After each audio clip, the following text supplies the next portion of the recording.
नमः शिवाय। प्रभु भोलेनाथ की जय हो। मंत्रों और स्तोत्रों में वह ऊर्जा शक्ति होती है जिसका यदि विधि पूर्वक उच्चारण किया जाए तो जातक को मनचाहा फल प्राप्त होता है। परंतु इन मंत्रों के उच्चारण में आपकी पूर्ण निष्ठा और भक्ति होना अत्यंत आवश्यक है। शिव पंचाक्षर स्तोत्र को सबसे शक्तिशाली शिव मंत्र कहा गया है। इस मंत्र के जाप से जातक के ऊपर शिव जी की विशेष कृपा बरसती है। शिव जी की पूजा करते वक्त साधक को शिव पंचाक्षर स्तोत्र का जाप अवश्य करना चाहिए। आज यानी 23 जून को आषाढ़ माह के कृष्ण पक्ष की त्रयोदशी तिथि है। इस त्रयोदशी तिथि को भगवान शिव की आराधना एवं उनके निमित्त व्रत रखने के लिए सबसे महत्वपूर्ण तिथि के रूप में माना जाता है। ऐसी मान्यता है कि त्रयोदशी तिथि में प्रदोष काल के समय में भगवान शिव की पूजा अर्चना यदि संपूर्ण निष्ठा के साथ की जाए तो साधक की सभी मनोकामनाएं पूर्ण होती हैं। त्रयोदशी अर्थात प्रदोष माह में 2 बार यानी शुक्ल एवं कृष्ण पक्ष की 12 अथवा 13 की तिथि को आता है। प्रदोष का व्रत एवं उपवास भगवान सदाशिव को प्रसन्न करने के लिए किया जाता है। प्रदोष काल में स्नान करके मौन रहना चाहिए क्योंकि शिव कर्म सदैव मौन रहकर ही पूर्णता को प्राप्त करता है। इसमें भगवान सदाशिव का पंचामृतों से संध्या के समय अभिषेक किया जाता है। प्रदोष का सबसे बड़ा महत्व है कि सोम अर्थात चंद्र को कृष्ण पक्ष में प्रदोष काल पर्व पर भगवान शंकर ने अपने मस्तक पर धारण किया था। यह सोम प्रदोष के नाम से जाना जाता है। भगवान शिव के उपासना करने वाले एवं प्रदोष का व्रत करने वाले को सोम प्रदोष से व्रत एवं उपवास का प्रारंभ करना चाहिए। प्रदोष काल में उपवास में सिर्फ हरे मूंग का सेवन करना चाहिए क्योंकि हरा मूंग पृथ्वी तत्व है और मंदाग्नि को शांत रखता है। अनेक साधकों के मन में यह प्रश्न चलता रहता है कि शिव भगवान की पूजा प्रदोष काल में क्यों की जाती है। प्रदोष में यदि दोष है तो वह दोष क्यों है और यदि प्रदोष में दोष है तो इसमें प्रदोष का व्रत क्यों रखना चाहिए। चलिए आपके इन सवालों का जवाब भी इस वीडियो में जानते हैं।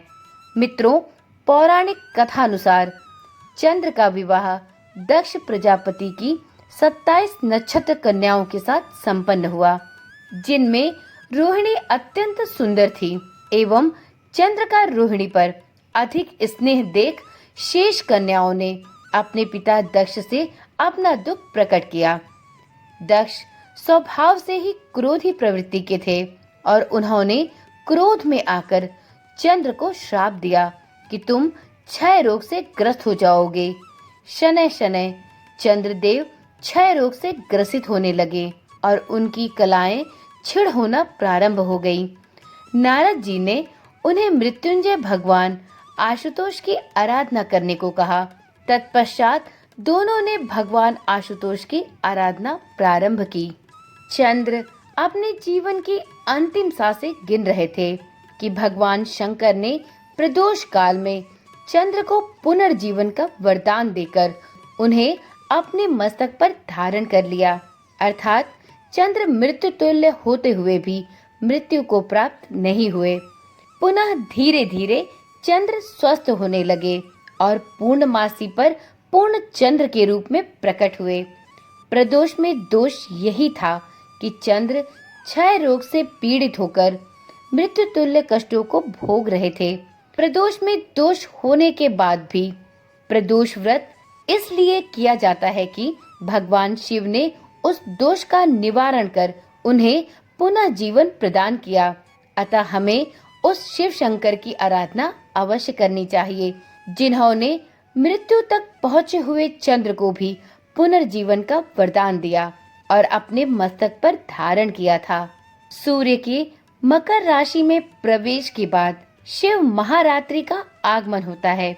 भगवान शिव पंचमुखी होकर 10 भुजाओं से युक्त हैं एवं पृथ्वी, आकाश और पाताल तीनों लोकों के एकमात्र स्वामी हैं।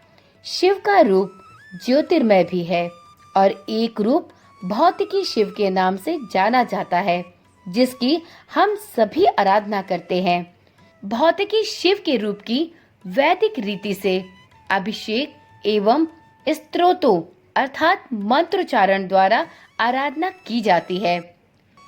भगवान शिव, जिन्हें देवों के देव महादेव कहा गया है, उनकी आराधना के लिए वैसे तो कई स्तोत्र मंत्रों की रचना की गई है।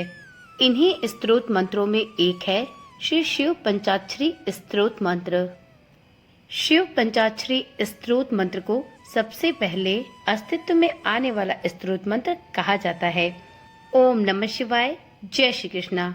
आप सभी शिव भक्तों का सनातन धर्मसार चैनल पर बहुत बहुत स्वागत है। मित्रों, आज की वीडियो में हम श्री शिव पंचाक्षरी स्तोत्र मंत्र का हिंदी में श्रवण करेंगे, क्योंकि किसी भी स्तोत्र मंत्र का उच्चारण करते समय, उसका पाठ करते समय उसकी समझ होना बहुत आवश्यक है।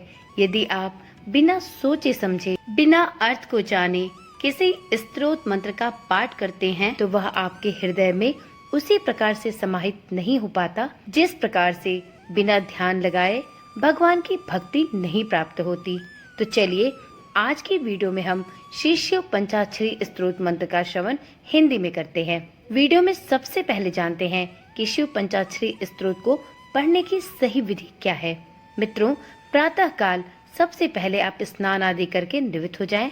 इसके पश्चात शिवलिंग का दूध और जल से अभिषेक करें। इसके बाद भगवान शिव की विधि पूर्वक पूजा करें और अंत में शिव पंचाक्षर स्तोत्र का पाठ प्रारंभ करें। शिव पंचाक्षर स्तोत्र के पाठ के साधक को कुछ विशेष लाभ प्राप्त होते हैं। मित्रों, भगवान शिव के इस पंचाक्षर स्तोत्र के जाप से जीवन के समस्त पाप नष्ट हो जाते हैं। इस मंत्र के पाठ से मनुष्य की सभी इच्छाएं, सभी मनोकामनाएं शीघ्र ही पूर्ण होती हैं। जिस चीज को पाने की इच्छा साधक रखता है, उसे आकर्षित करने का यह सबसे शक्तिशाली और एक जादुई मंत्र है। इस मंत्र के जाप से व्यक्ति को सभी प्रकार की सिद्धियां प्राप्त हो सकती हैं, यदि इस मंत्र का जाप पूर्ण विश्वास और निष्ठा के साथ किया जाए। हमारे सनातन धर्म में वर्णित सभी स्तोत्र मंत्र मानव जाति के लिए सबसे शक्तिशाली उपहार स्वरूप है और वह इतने शक्तिशाली होते हैं कि आपके जीवन के वर्तमान परिदृश्य को बदलने और आपके सभी दुखों को दूर करने की क्षमता रखते हैं। यह मंत्र चमत्कारी दिव्य शक्ति से पूर्ण होते हैं यदि उन्हें पूरी श्रद्धा और विश्वास के साथ किया जाए। तो शिव भक्तों, अगर आप भी भगवान शिव का आशीर्वाद प्राप्त करने की इच्छा रखते हैं तो आपको पूरी श्रद्धा के साथ इस पंचाक्षरी स्तोत्र मंत्र का पाठ करना चाहिए। शिव पंचाक्षर स्तोत्र आपको आशीर्वाद देने, आपको स्वस्थ रखने और महादेव की कृपा से जो कुछ भी आप चाहते हैं उसे आकर्षित करने के लिए एक शक्तिशाली मंत्र स्वरूप है। शिव पंचाक्षर स्तोत्र भगवान शिव के 5 अक्षरों का भजन है जो पूर्णतया भगवान शिव को समर्पित है। इस 5 छंदों से युक्त स्तोत्र मंत्र की रचना आदि शंकराचार्य ने की थी। पंचाक्षर का शाब्दिक अर्थ है संस्कृत में 5 शब्दांश जो न, म, शी, वा और य के 5 अक्षरों को संदर्भित करता है जो ओम नमः शिवाय मंत्र बनाते हैं। यह भजन, यह स्तोत्र मंत्र इन 5 अक्षरों के महत्व और प्रभु भोलेनाथ के साथ उनके जुड़ाव की व्याख्या करता है। कुछ ग्रंथों के अनुसार इन 5 अक्षरों को मानव शरीर के 5 तत्वों का प्रतिनिधित्व करने वाला माना जाता है, जिनके जाप से उन्हें ऊर्जा मिलती है। न का संबंध पृथ्वी से है, म का संबंध जल से है, शी का संबंध अग्नि से है, वा का संबंध वायु से है और य का संबंध आकाश अथवा अंतरिक्ष से है। तो चलिए आज की वीडियो में हम सभी श्री गणेश भगवान की स्तुति करते हुए, गणेश भगवान का नाम लेते हुए भगवान शिव की स्तुति में इस पंचाक्षरी स्तोत्र मंत्र का पाठ हिंदी में श्रवण करते हैं, जिससे हम सभी साधकों को भगवान शिव की अनंत कृपा, शांति और जीवन में सुख समृद्धि प्राप्त हो सके। तो एक बार प्रेम से बोलिए ओम नमः शिवाय। हे महेश्वर, जिनके गले का हार नागराज हैं और जिनकी 3 आंखें हैं, जिनका शरीर पवित्र भस्म से अलंकृत है, वह जो शाश्वत हैं, जो पूर्ण पवित्र हैं और चारों दिशाओं को जो अपने वस्त्रों के रूप में धारण करते हैं, उन शिव को नमस्कार है जिन्हें न अक्षर द्वारा दर्शाया गया है। वे जिनकी पूजा मंदाकिनी नदी के जल से होती है और जिन्हें चंदन का लेप लगाया जाता है। वे जो नंदी के और भूत पिचासों के स्वामी हैं। महान भगवान, वे जो मंदार और कई अन्य फूलों के साथ पूजे जाते हैं, उन शिव को प्रणाम है जिन्हें शब्दांश माँ द्वारा दर्शाया गया है। वे जो शुभ हैं और जो नए उगते सूरज की तरह हैं, जिनसे गौरी का चेहरा खिल उठता है। वे जो दक्ष के यज्ञ के संहारक हैं। वे जिनका कंठ नीला है और जिनके प्रतीक के रूप में बैल है, उन शिव को नमस्कार है जिन्हें शब्दांश शी द्वारा दर्शाया गया है। वे जो श्रेष्ठ और सबसे सम्मानित संतों वशिष्ठ, अगस्त्य, गौतम और देवताओं द्वारा भी पूजित हैं और जो ब्रह्मांड का मुकुट हैं। वे जिनकी चंद्रमा, सूर्य और अग्नि 3 नेत्र हैं, उन शिव को नमस्कार है जिन्हें शब्दांश वा द्वारा दर्शाया गया है।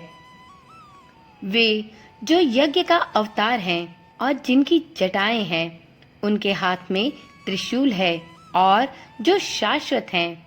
वे जो दिव्य हैं, जो चमकीले हैं और चारों दिशाएं जिनके वस्त्र हैं, उन शिव को नमस्कार है जिन्हें शब्दांश या द्वारा दर्शाया गया है। इस प्रकार जो शिव के समीप इस पंचाक्षरी स्तोत्र मंत्र का पाठ करते हैं, वे शिव के निवास को प्राप्त करेंगे और आनंद लेंगे। इस प्रकार से श्री शिव पंचाक्षरी स्तोत्र मंत्र संपूर्ण हुआ। तो एक बार प्रेम से बोलिए ओम नमः शिवाय। प्रभु भोलेनाथ की जय हो। तो चलिए आज की वीडियो यहीं पर समाप्त करते हैं। फिर मिलते हैं अगली वीडियो में। यदि आप आज चैनल पर पहली बार आए हैं या आपने अभी तक इस चैनल को सब्सक्राइब नहीं किया है, तो आप देर न करें। आपको इस चैनल पर इसी प्रकार से प्रत्येक दिनों के हिसाब से अपने पूज्य देवगणों के स्तोत्र मंत्र और कथाएं सुनाई जाती हैं और आपको इन स्तोत्र मंत्रों का हिंदी में पाठ कराया जाता है। तो यदि आप भी इन स्तोत्र मंत्रों की हिंदी व्याख्या सुनने के इच्छुक हैं और अपने भगवान को प्रसन्न करने की इच्छा रखते हैं, तो इस चैनल को अभी ही सब्सक्राइब कर लें और साथ में नोटिफिकेशन बेल को भी जरूर ऑन कर लें, जिससे इस चैनल पर डाली जाने वाली सभी वीडियोस की सूचना आपके फोन पर नियमित रूप से और सबसे पहले पहुंचती रहे। इन वीडियोस को देखने के लिए चैनल के साथ जुड़े रहें। ओम नमः शिवाय। जय श्री कृष्णा। राधे राधे।